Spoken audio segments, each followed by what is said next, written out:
So, welcome everybody. I'm Stephen Anderson. I'm an instructor at Vancouver Animation School. My my recent experience includes Walt Disney Imagineers, but that's something that I'll be starting next week. DreamWorks Animation on How to Train Your Dragon 3, Warner Brothers Games on an unannounced title, and those are some more of the recent experience. It's been pretty fun. I also do toys for Hasbro. Really, really fun. Um, I have found education to be a very vital part to. Rebecca, can you see the background, the Vancouver Animation School background with the family of four there? If you can see that, then you should be all right so far. Okay, cool, awesome. Okay. Yeah, I guess I'll turn on my camera then. This is me. All right, cool. All right, I think we're ready now. Okay, so to be able to keep going, my background, I went to Brigham Young University. I got my degree in animation, my BFA, and have since just had a really great time going and getting into the animation industry. Done everything from animation to games to toys, and just really, really love entertainment and 3D modeling. So what I'd like to do and talk with you today about is Vancouver Animation School and how Vancouver Animation School can help you get your start in moving into the animation or entertainment industry. I'm going to jump over to the website real quick. Um, Hopefully you guys can see that. Let me check and make sure. Were you able to see that I jump over there? I have a face. I do have a face. Is right here. Okay, were you able to see if I jump over to the website? Just want to make sure. Okay, so you're not seeing me jumping back and forth. Mario, is there something that I need to do to be able to get it so that I can share the screen? Because right now all I'm seeing is um, it's not giving me the option to be able to share my screen. Could I get my share options, please?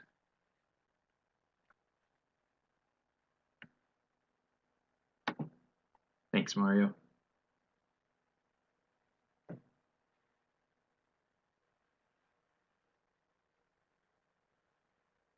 Okay, it'll just be a second. Let's see if I guess what else can we talk about? A bit more, I guess, about me is I like competitive sculpting, and I use primarily Maya and ZBrush. They're fantastic tools. They are the industry standard. Thank you very much. That is perfect. Okay, they're the industry standard for what it is that we do as part of in the animation industry, and I'll be participating as a presenter in the ZBrush Summit at the end of September, at the end of this month, on September 29th, 4:30 in the afternoon PST. In case you're curious, I'll be presenting with Zach Petrock of Disney Animation. Pretty cool. Okay, so let's go ahead. Let's jump into this. Okay. All right. Check this out. This is the beautiful Vancouver Animation School website. Okay, welcome to VANAS, guys. Okay, first off, all your information is right here. A very, very quick start and letting you know classes start on October 1st. So you have the ability to go in and apply. Okay, what I'd like to be able to direct your attention to, if you scroll down, you get all these different programs and whatnot. The stuff that I'm involved with the advanced modeling classes are found in here in visual effects.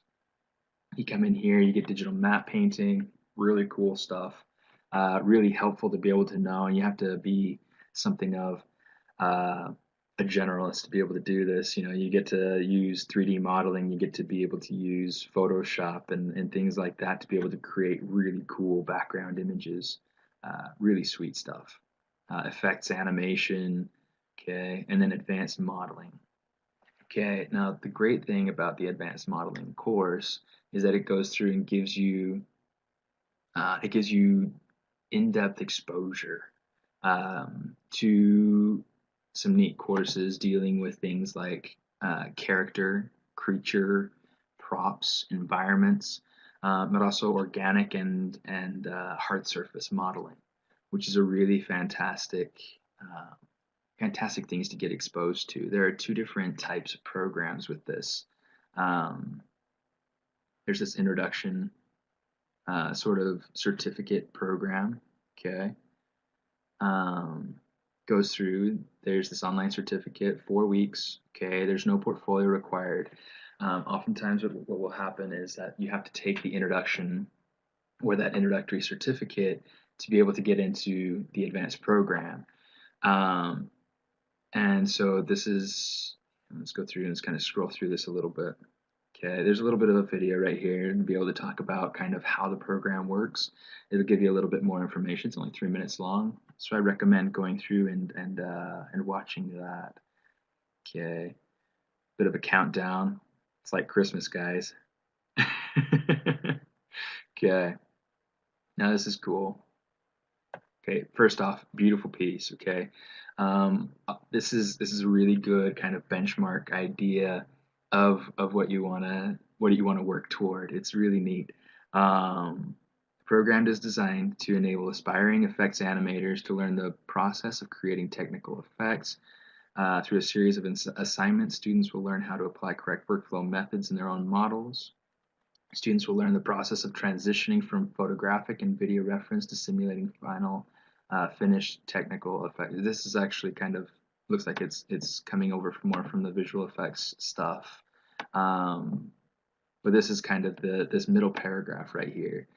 This is key to understanding what the main principle behind the introductory certificate is. Um, Okay, so it says this is a program for beginners.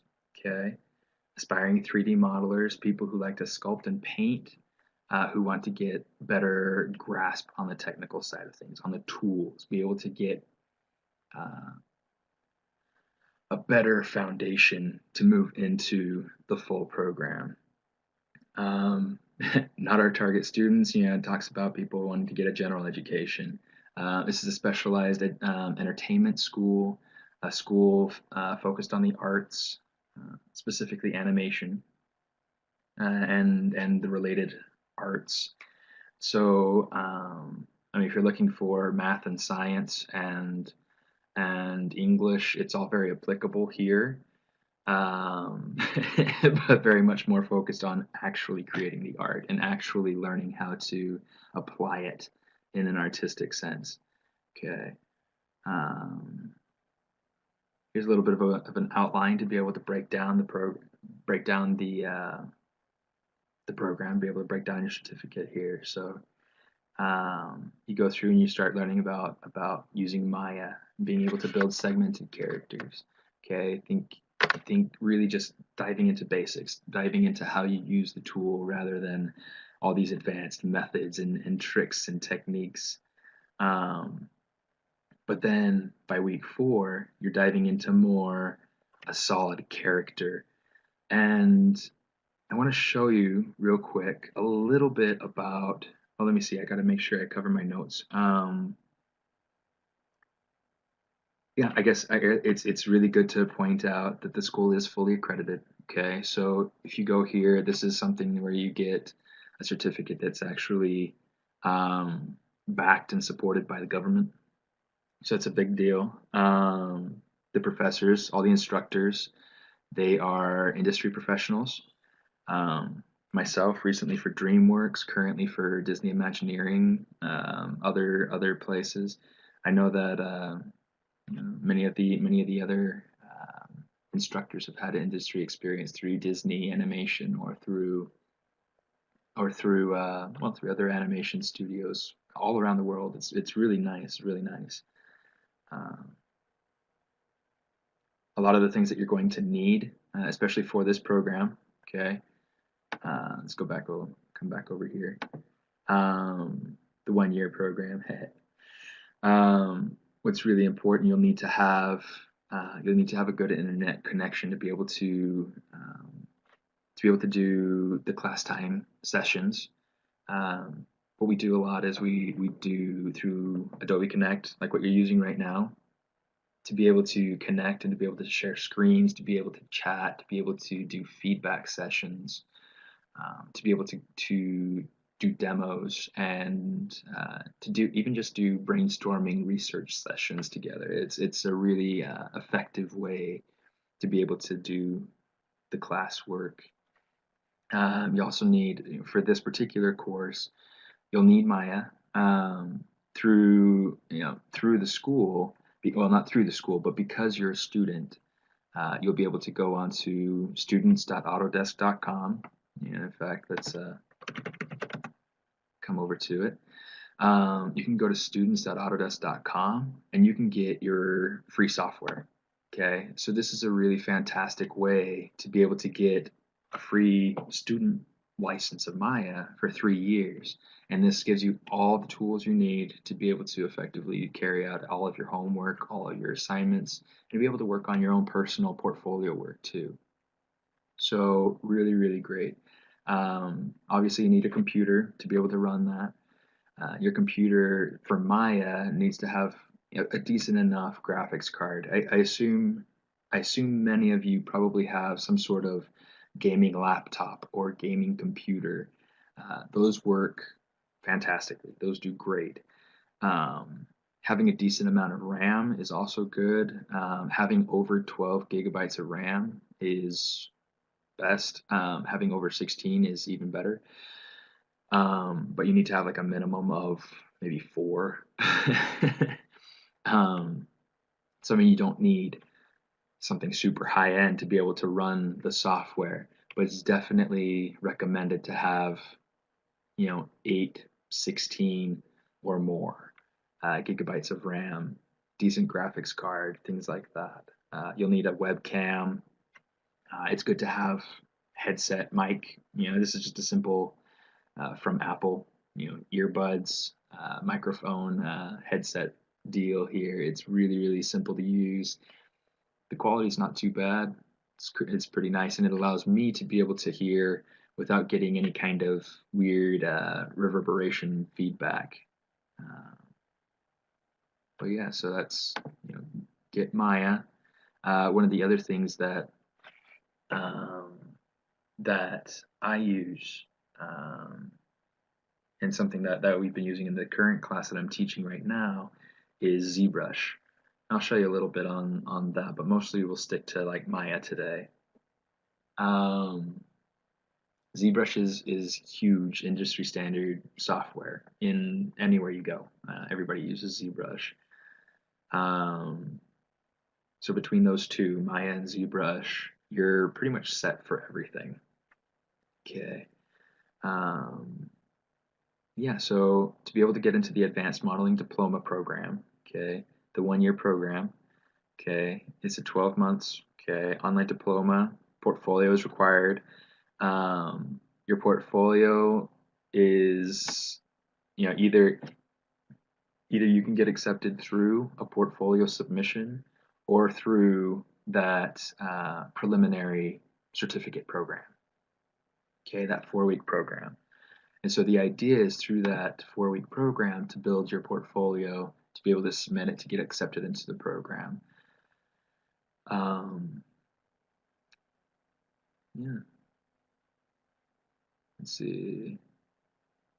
Yeah, here we go. This one goes through and talks about how creating organic and inorganic models, so organic and hard surface. Okay. Create your own characters and environments for final projects. Okay.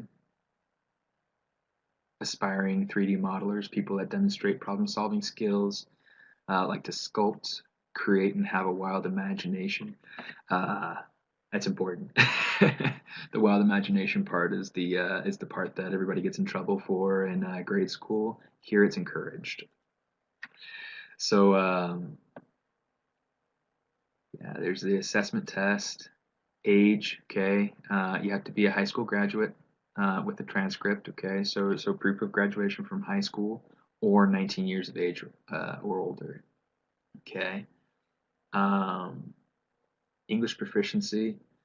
Um, if you're lucky enough to be taking my class and you only speak Spanish and you're the only student in that class, then bueno, podemos hablar en español.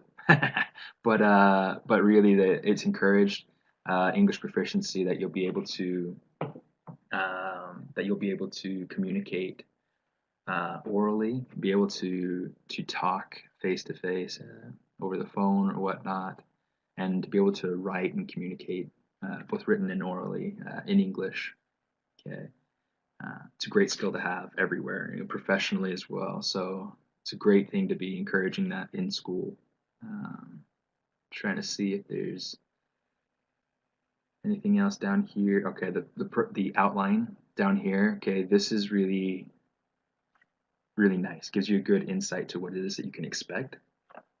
Okay, so in term one, inorganic modeling and anatomy. Okay, this one goes into a lot of you talk about like human anatomy. You talk about you get into modeling little props, little things like I mean, a lot of people probably go through and go do weapons or vehicles or things like that. Students will model both realistic and cartoony character bodies. Okay, so here it talks about Maya and Mudbox. Okay, um, Mudbox is Autodesk owned, so it's another one of those software that you can come over here to be able to get for free. Here's Mudbox for you right there. Okay, so that's something to keep in mind. That one is free, and it goes very hand in hand with Maya. It's not as easy to use or as creatively liberating as ZBrush is, but it's still very powerful software, and it is a good piece of software to be able to use. Okay, in term two, you're going to go into environments, okay, and intermediate anatomy. So this is where you're starting to learn more about the process. You get into more UV mapping. You get into skeletal and muscular toning and planar structure of the human body. Okay, creating realistic models. You need to learn the mechanics of the body parts. Okay, I know that one of my students that just got out of term two, she went through last quarter and did this sculpt study of a dancer leaping through the air, and she was able to use that as her way of being able to study the mechanics of the body. Really good study, really good study.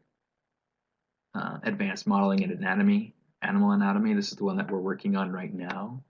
And it's really neat, really fun term to be in. Okay, we talk a lot about animal anatomy and how I reference a lot how the anatomy of an animal will connect and mirror what happens with a person. Okay, go through. We talk about texturing. Okay, we go through and we do our UVs. We've also gone in and done some hard surface stuff. So the projects that I have the class going through right now is that they go through, they made an animal and then they did a robot version of the animal, and we're going through and doing the full texture passes and kind of making sure that these are turning out nicely, and it's turning out nicely so far. It's a lot of fun. Okay, this one goes more into depth of modeling characters, creatures, and environments. Okay, so a lot of fun and very in depth. It creates a good base, a good foundation for artists to be able to go in. Okay, student profile, your technical ability is almost as important as your artistic ability. The artistic ability is obviously it's weighed more heavily, as you can see, 60% to 40%. But keep that in mind as you go into this, that you're going to get a lot of opportunity to be creative. Um, and I feel like that's important. It's important for us as artists to be able to grow and to be able to push ourselves creatively. It makes us more um, valuable. That's the word I was looking for. All right. Let's see. Let's see. There are two live classes per week, generally. Okay. Um, during those classes, we have everything from critique and instruction to demo. Okay, so I'll go through and demonstrate to my students how I use the software to be able to model tricky shapes or different tricks to be able to um, and to be able to quickly get from A to B, and also just industry best practices so that people understand how these tools, how these tricks and things are used in the industry. So real quick, let me go ahead and show you some fun stuff. I'm going to jump over here. This is ZBrush. Okay, I'm going to show you ZBrush first. Uh-oh. Come on, there we go. Okay, now it's working. Okay, so this is what we'll be showing at the ZBrush Summit. Okay, this is a model that I worked on with Zach Petrock, kind of collaborated on it. I'm responsible for the clothing, all the clothing. It was a crazy costume to make. A lot of fun. And then he did the character's face. Oh, come on. There we go. He did the character's face, and he also did the base. So yeah, it's a lot of fun. This is ZBrush. Okay.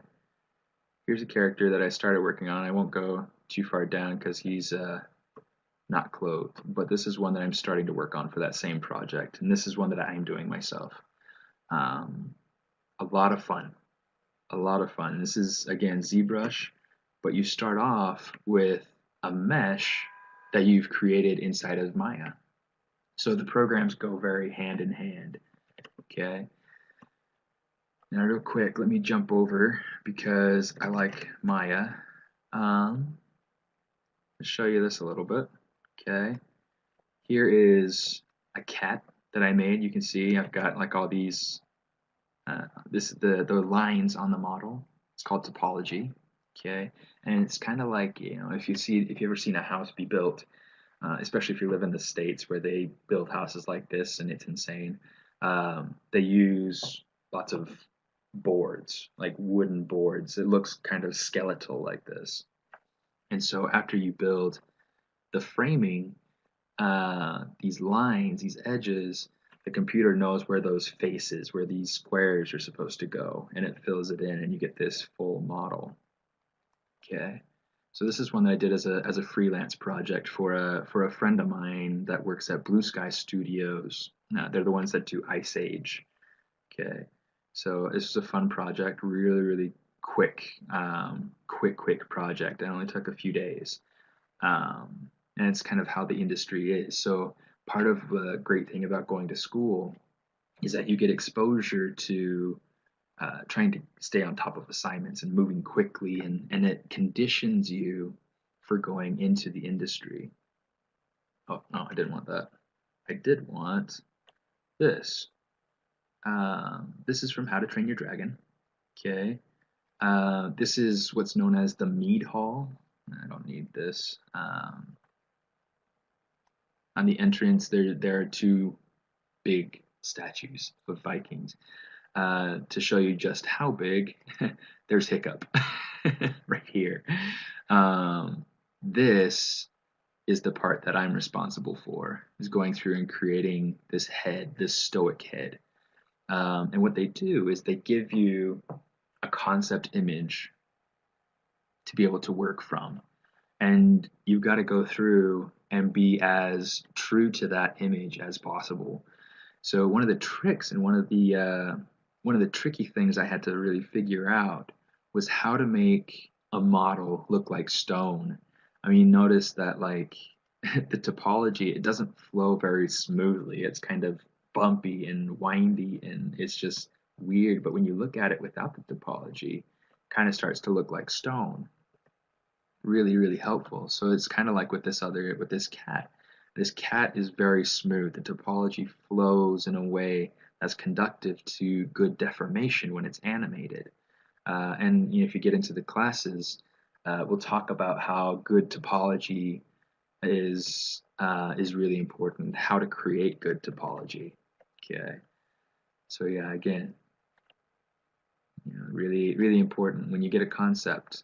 You want to honor that concept. You want to make it as close to that concept as possible. So yeah, you'll see this in the new film coming out beginning of next year. So pretty exciting.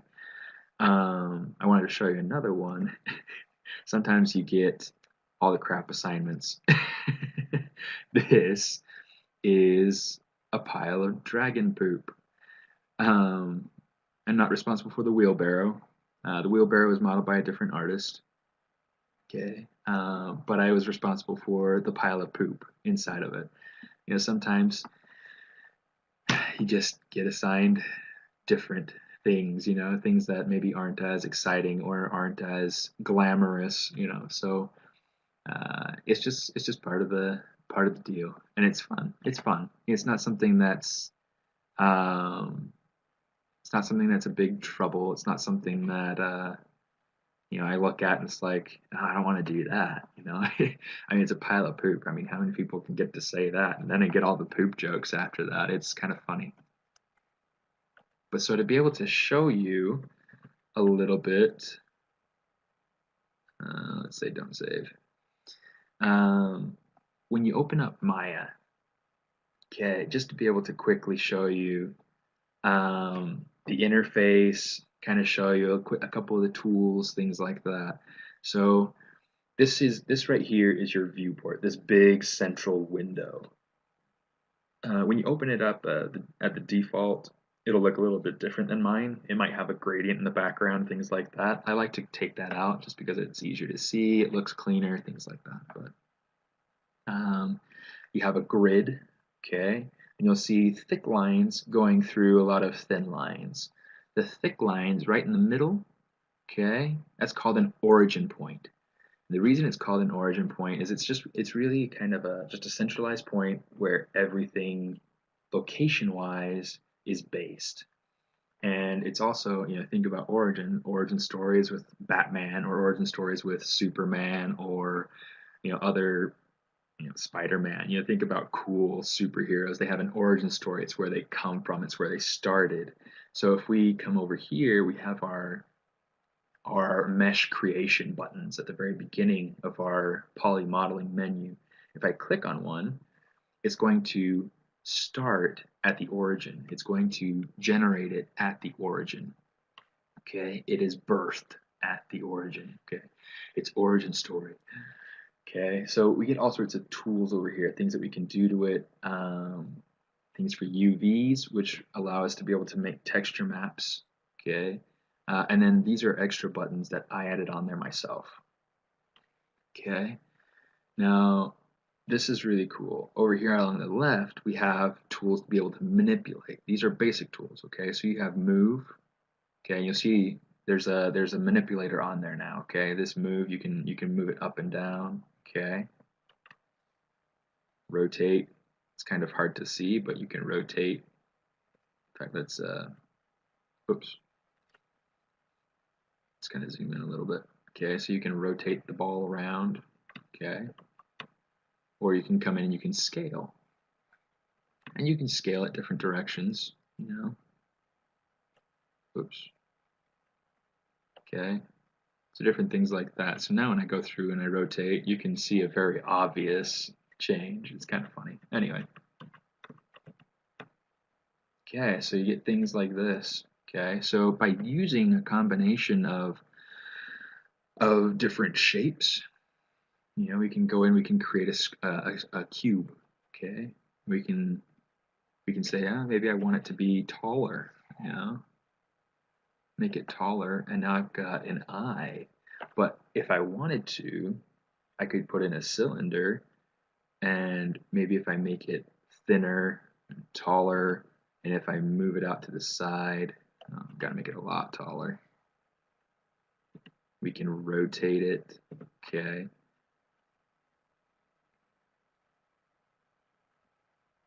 So we can start to go through and build.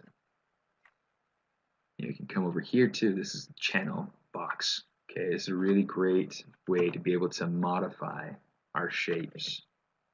Okay, you play with your manipulators, you get different effects. Okay, Control D. I can duplicate and I can move things around. Really, really simple. In fact, let's make them wave.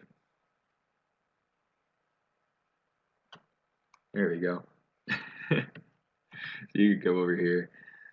So right now, I mean, this doesn't look like something that's ready to go into a movie.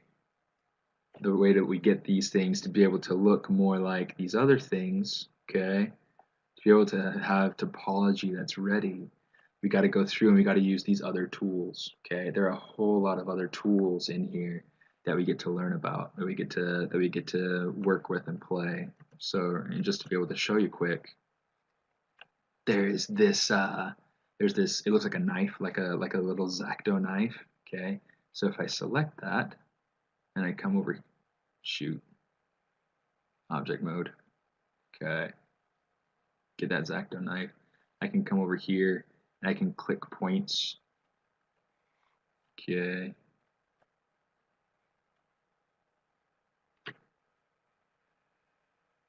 Yeah, if we hit enter, we can make those. And now we can go ahead and we can start to move these points around, make different shapes, and then our character starts to be something else. It starts to be more interesting. I mean, this is a very rudimentary sort of demo. But you see, by going through and playing with these basic tools, you can start to get new shapes. And I can select a face, and I can hit this extrude button, and it gives me this cool extra extrusion here. Okay, so lots of different things. It's really just like these complex models. It's just a matter of using these simple shapes and using these simple tools to be able to create complex shapes with complex topology and edge flow. Let me just check really quick how just trying to see how much time um, how much time do we have? Do we have more time, or do we need 10 more minutes? Did we is there anything else you'd like me to cover?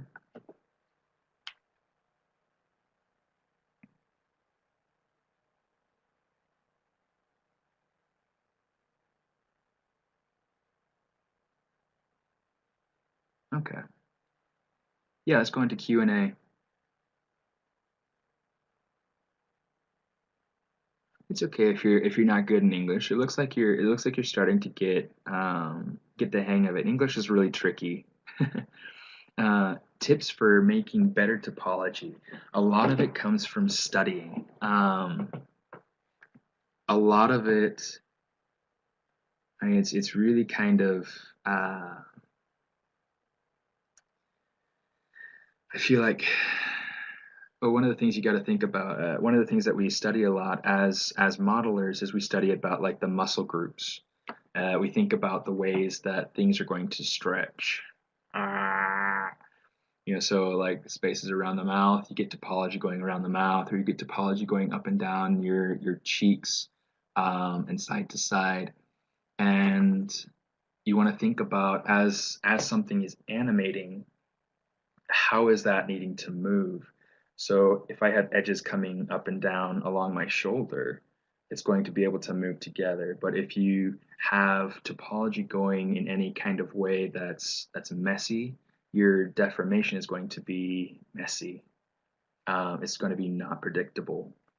And so it's a really important thing to study and think about how things are going to move and to be able to make your topology perpendicular to the movement. With hard surface, it's a little bit different. It's a little less important, but yeah.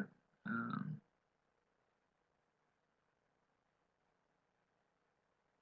oh, the first model. Are you talking about the character over here?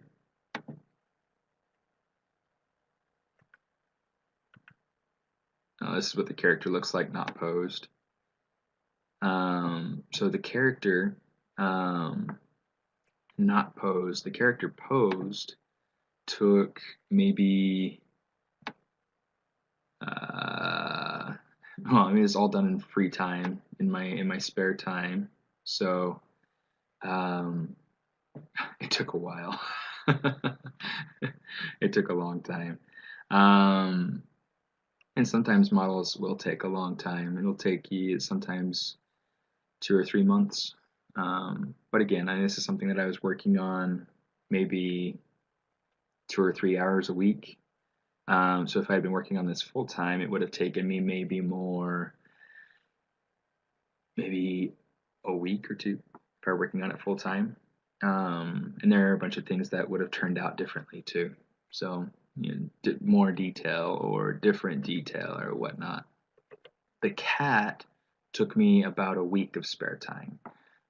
So some models, this one's a lot simpler, but I still have to think about the topology and the edge flow to be able to think about, okay, if the cat's going to be moving, how do these need to be able to compress or stretch? Like if you think about the eye, it's going to open up this way, so the movement is this direction, so it's perpendicular to this edge flow.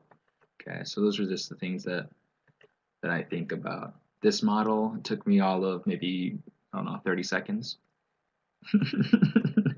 Funny joke. What was it like working on HTTYD? What other tools and software other than ZBrush and Maya can I use for free or cheap price? So a lot of software packages offer free trials, which is really important and really good to be able to get into.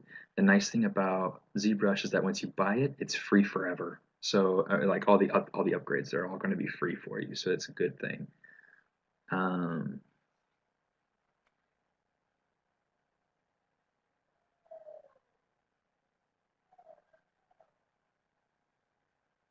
I couldn't really go through and demonstrate to show you how to do feathers, but Mario Delgado is saying I have the base from Maya and like to take it into ZBrush, be able to create realistic feathers.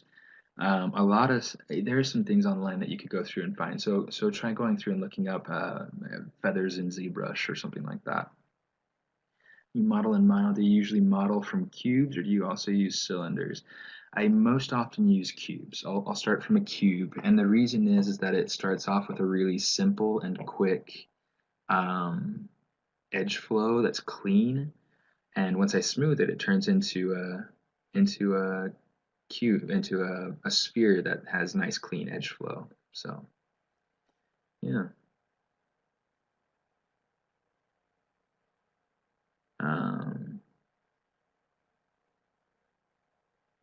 Explain about managing a portfolio. With your portfolio, things that you want to think about with your portfolio. If you're a modeler, one of the things that's important is that you need to be able to model from reference. You need to be able to model somebody else's design. You need to be able to model somebody else's face or hands or things like that. And so when you're thinking about a portfolio, think about including other people's designs, but it's things that you made from scratch, things that you made yourself. Oh,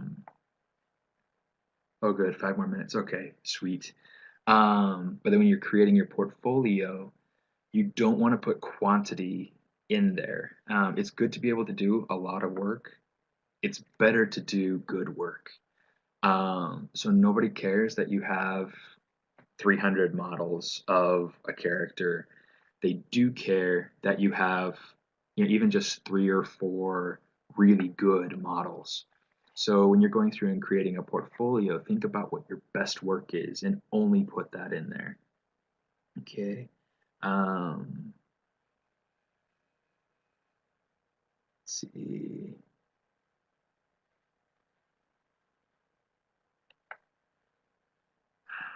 Making connection. So, Ismail, are you referring to like networking and connecting with people in the industry? Um, so the difference between the advanced 3D modeling courses and the 3D character animation courses is just that. I mean, it's one's focused on modeling and the other is focusing on animation. Um, and so um, So that's a really important distinction. In the modeling program, you're not going to be talking about animation. Um, at least you're not going to be talking about doing animation. You're not going to be working on animation. Um, okay, so the good thing, so okay, so making connections in the industry, um, there are all sorts of tools. Okay, if you're getting into 3D modeling, there are all sorts of websites you can go to. CG Meetup. You can go to CG Hub. You can go to ZBrush Central. You could go to yeah, even LinkedIn is a really fantastic tool for really anything you decide to go into. You always want to reach out. You always want to be messaging people. And something else I like to use is Facebook. I reach out to people all the time on Facebook, mostly because it's a great way to be able to connect with somebody, get to know them, but also to be able to have more of a, yeah, an art station is also really good. Um, but the good thing about reaching out on social media, Instagram, Facebook, ArtStation, you reach out to them there, and just people that you've heard of, and seen in the credits in a film or whatever, and that allows you. CG Society is good too. Uh, it's a more casual way of getting together and getting met up, meeting up or whatnot, and yeah. So I mean, I feel like it's important to be reaching out. Um, Polycount is also good, very very good. Okay, last minute or two, guys. I like chocolate. My favorite color is cinnamon. I prefer animation over realistic stuff. However, I love seeing realistic sculpts. Um, I am on ArtStation. You can look me up. Most of my, if you look me up online, you can find me under Smartest. I'll type it in actually. So if you look that up, you'll be able to you'll be able to you'll be able to find me pretty much anywhere. Has this been helpful to you guys? Has this been enriching? I'm actually not in Canada. I'm in Los Angeles, California. So yeah, very very different. Thanks for coming. My life is full now. Glad we could do that for you. Bueno, gracias a todos por venir y que tengan un muy buen día. Okay, have a good day, guys. Thanks for coming in. Thanks for taking up some time on your Saturday. Have a good time, and yeah. I mean, if you find me online, feel free to drop me a message or whatnot. So yeah, take care.